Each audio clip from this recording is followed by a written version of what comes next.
সঙ্গীত শিল্পী শেখ সাদী, গানই যার সবকিছু। অথচ এই মুহূর্তে সেই শিল্পীকে নিয়েই সোশ্যাল মিডিয়ায় নেটিজেনদের আলোচনা সমালোচনা, তাও আবার আলোচিত অভিনেত্রী পরীমনির সঙ্গে প্রেমের সম্পর্ক নিয়ে।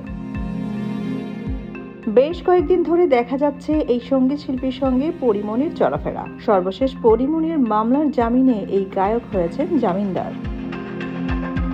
সিনেমার নায়িকা পরীমনির সঙ্গে সম্পর্ক নিয়ে এই গায়ক বলেন, আসলে একই অঙ্গনে দীর্ঘদিন কাজ করার কারণে পরীমনির সঙ্গে আমার অনেক আগেই পরিচয় হয়েছিল। আমরা একই সেক্টরে কাজ করি, সুতরাং পরিচয় তো হয়ে যায়। পেশাগত বিষয় নিয়ে তার সঙ্গেই আমার পরিচয়, নিয়মিত কথাবার্তাও হয়। এটা নিয়ে কিছু বলার তো দেখি না।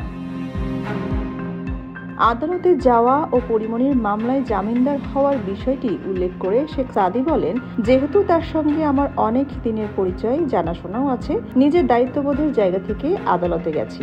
এখানে ভিন্ন কিছু ভাবার কারণ নেই।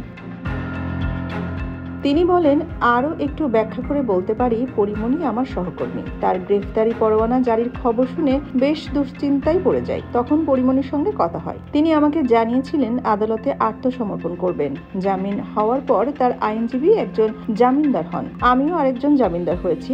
সেখানে উপস্থিত থাকার কারণেই এই জামিনদার হওয়া।